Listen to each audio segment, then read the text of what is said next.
evening and welcome to WION Fineprint. I'm Aisha Sindhu. Ireland's victory over a stringent abortion law has given renewed hope to people across the world fighting a similar battle. Northern Ireland is no different. It too was hoping to follow suit, but British Prime Minister Theresa May has refused to back reforms with regard to abortion laws in the country. But first, here's why the onus lies on Mrs. May when it comes to making the decision. Now, Northern Ireland is a decentralised territory of the United Kingdom, which basically means that the British government cannot and does not make all the laws in the region. Health, for instance, falls under the ambit of the Northern Irish government. However, since the breakdown of a power division agreement with the Northern Irish government, British lawmakers have been taking major decisions in the region. Now, in wake of Ireland's landmark referendum, the focus has shifted to Mrs. May's government, which is facing increasing pressure to scrap Northern Ireland's strict abortion law. The Prime Minister is facing the heat not only from opposition parties, but from within her own party too. Conservative MPs and the Royal College of Midwives are among those calling for a referendum in Northern Ireland. Close to 160 MPs wrote to the Prime Minister asking the British government to relax the abortion rules in Northern Ireland.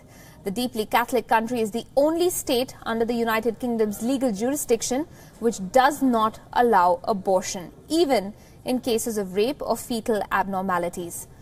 But in bringing any relaxation to the existing legislation, Mrs. May risks destabilising the British government, specifically in losing the support of the socially conservative Democratic Unionist Party, which is unlikely to back a liberal abortion law.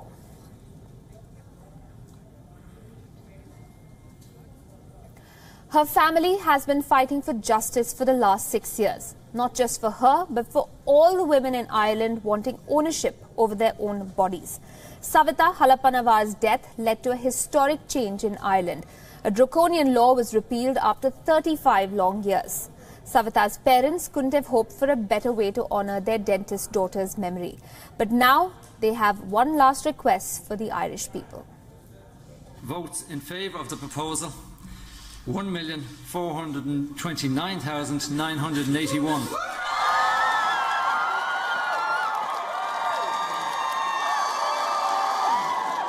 Tears of joy rolling down their cheeks as they usher in a new era.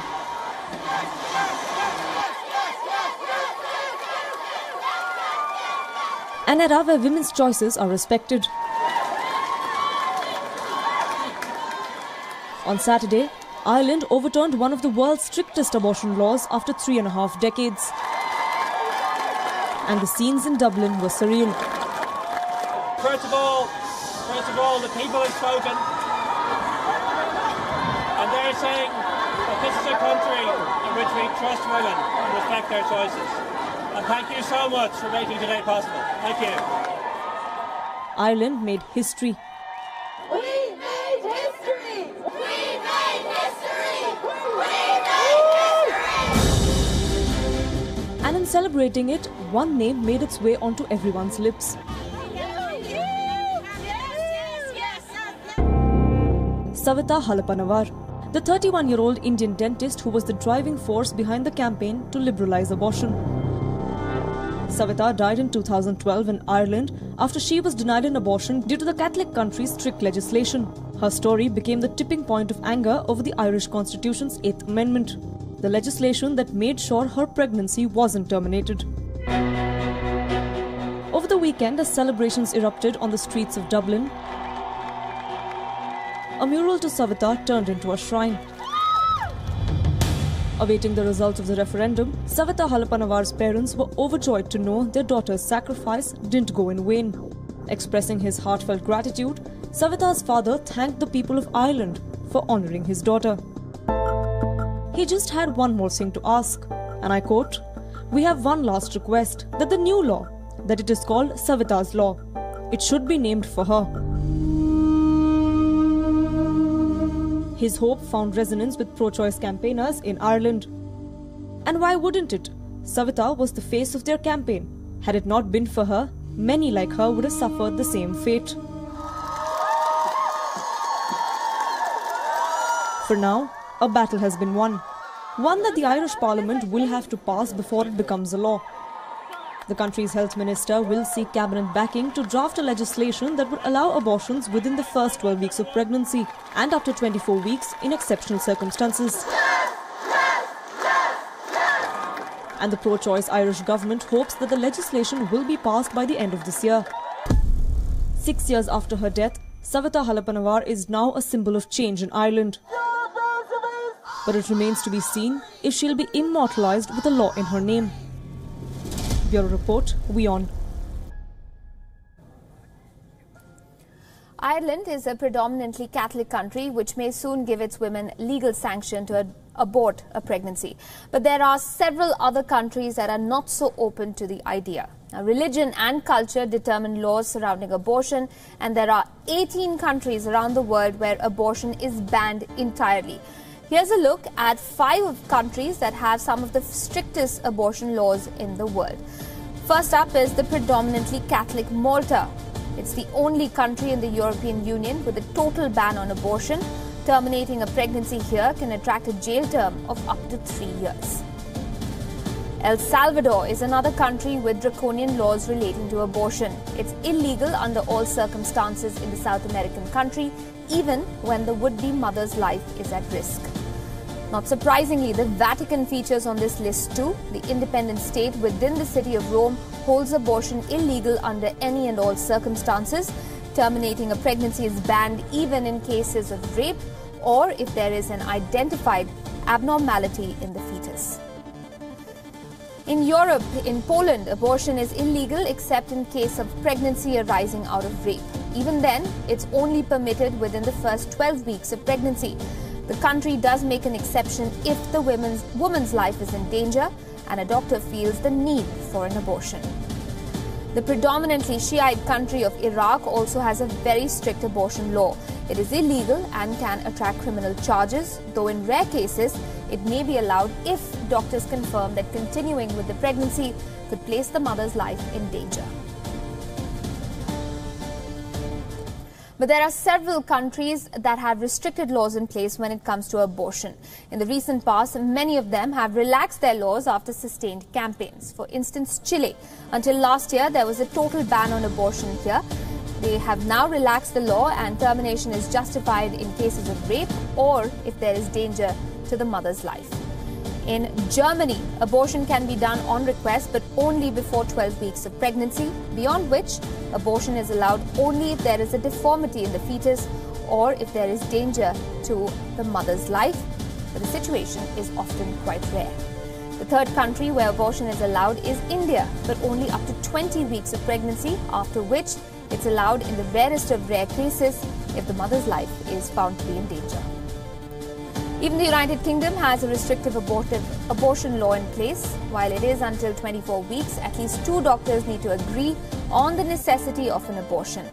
After 24 weeks of pregnancy, only if the mother's life is at risk does termination of pregnancy come into play.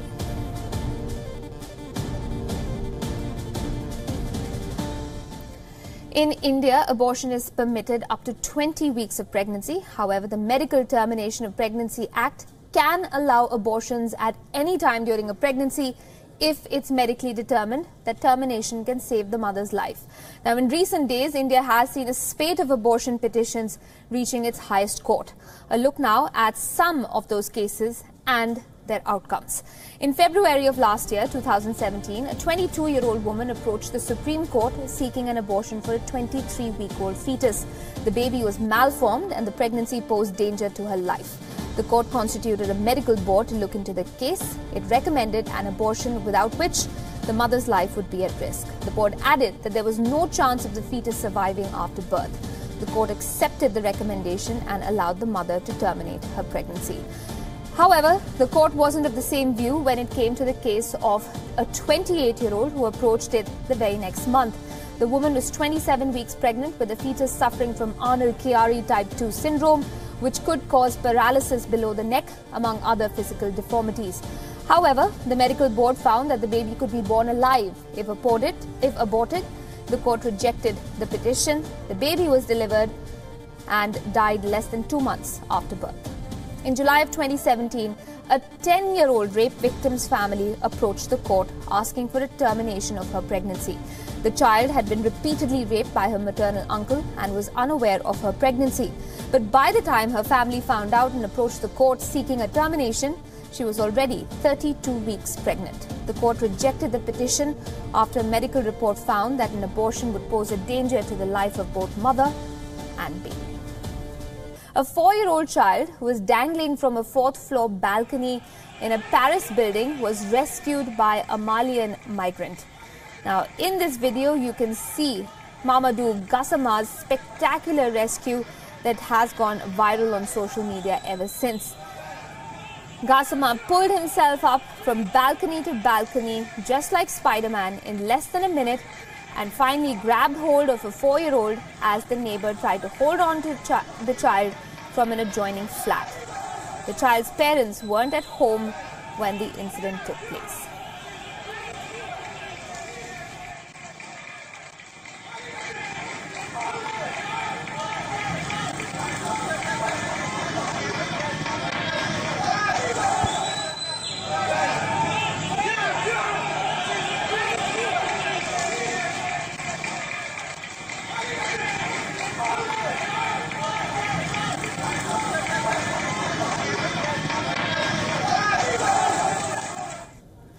Gassama then met the French President Emmanuel Macron at the Élysée Palace. He's been given French citizenship by the president himself, and he's been offered a job in Paris as well with the fire brigade. Meanwhile, the city's mayor has also praised the 22-year-old's heroism, thanking him and referring to him as the Spider-Man of the 18th, which is the Paris district where the rescue took place. Comment ça s'est passé et qu'est-ce qui vous est... Right, we're going to move on now to Asia. Marking a new phase of engagement between India and Southeast Asia, the Indian Prime Minister Narendra Modi is set for a 3-nation tour to Indonesia, Malaysia and Singapore. He will arrive in Indonesia on the 29th of May and leave for Singapore on the 31st of May for a 3-day visit. This will be his first official visit to Indonesia and his second official one to Singapore. WION's political editor Kartikeya Sharma is in Indonesia and takes us through the importance of Prime Minister Modi's visit to the country and the cultural connection between the two nations. There's a lot of things common between Indonesia and India. Prime Minister Narendra Modi will be visiting Jakarta on 29th and he'll stay put on 30th of May also. And there will be an emphasis on the cultural connect which India had with Indonesia. I stand in Jakarta today. Indonesia today is a 90% Muslim country, but you have Tamils, you have Sindhis, you have people of Indian origin, you have Chinese, Vietnamese, all over this island nation. But you look at this. This is in the heart of a country which is 90% Muslim, also dealing with radicalism. But this is called Arjun Vijay Sthal. Now, Arjun Vijay Monument is an iconic monument. And this goes on to show how Hinduism has been part and parcel of the Indonesian life once upon a time. You can see Lord Krishna there. And Lord Krishna, you can see Lord Krishna as part of it, as the charioteer. And these 8 horses also have a meaning. And the meaning is, they tell us the importance of the cosmos, which is part of Hindu religion, which is ocean, cards, stars, kritikas. So the chariots are telling us about Kisma, which is earth, Surya, which is sun, Agni, which is fire. So, all these things are being symbolically told. So it just goes on to show that, yes, there has been a the demography of a country has changed. It's historic. There is nothing changeable about it. But India and Indonesia has a lot in common. Apart from the fact that they both want to have a great trading relationship with each other, better defense relationship with each other. But this also goes on to show that India also somewhere is part and parcel of the ancient life of Indonesia. Now the sculpture, which is called Arjun Vijay, it has got 8 horses, 2 human figures. So this just tells us that the Mahabharata and Ramayana have been part and parcel of the life of Indonesia. You have Ramayana renditions, but not the way our Ramayana renditions are. Their Ramayana renditions are very slow. Their Ramayana renditions are very, very different. Muslims perform it. So this is in a way showcases the cultural connect of India and Indonesia. And lastly, this has been made by a person who has already been given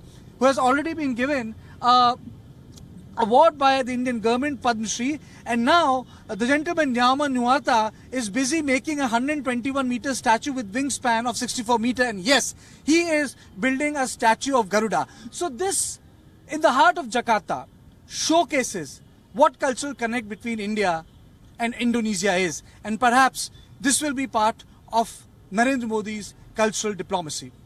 With camera person Vikram Singh, Kartikeya Sharma from Jakarta for WION. And diplomacy might be needed within Italy. It's been without a government since its March 4th polls. The populist-nominated Prime Minister-designate Giuseppe Conte has given up trying to form a government after the president rejected his pick for the economy ministry. Now, the president has proposed the appointment of a political novice as the Prime Minister. Here's more.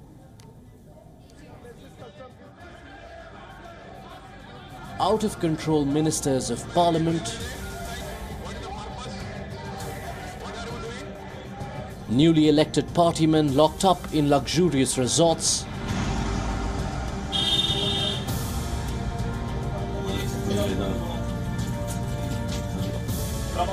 even a brawl inside a state assembly.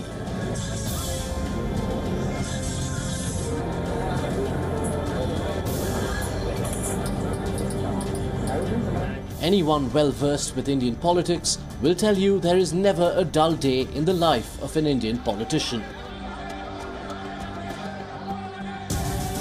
The story in Italy, it appears, is no different.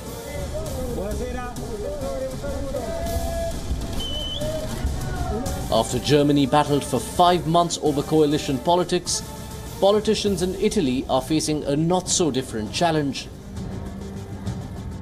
Giuseppe Conte, who was the Prime Minister in waiting, has now refused to take up the post. As it was anticipated, I have given back the mandate that I received from the President of the Republic, Mattarella, for forming the government of change.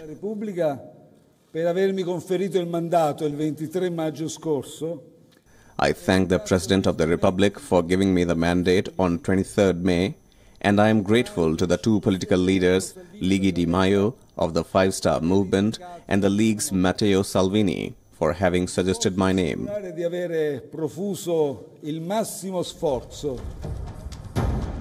For more than 2 months now, the far-right Lega Party and the Five Star Movement have been desperately trying to form a government. The elections held on March 4th ended in a hung parliament. But Italy's President Sergio Mattarella refused to play ball with the Prime Minister-designate of both parties. President Mattarella refused to accept Paolo Savona as the next finance minister of the country. The disagreement is over Italy's membership of the European Union. While President Mattarella wants Italy to remain a member of the European Union, both Giuseppe Conte and Paolo Savona are seen as Eurosceptics. President Mattarella, who holds the power to reject cabinet appointees, refuses to back down. The uncertainty over our position in the European Union has created concerns for Italian and foreign investors who have invested in our instruments and our companies. The increase in the differential with the German interest rates only makes our public debt bigger day by day. So, the question is whether Italy is now staring at another round of elections. This in case both sides refuse to blink. But the leaders of Lega Party and the Five Star Movement are now training their guns on the president. Calling for Mattarella's impeachment, both parties are now blaming Germany, economic lobbies and ratings agencies for meddling. Bureau Report, WION.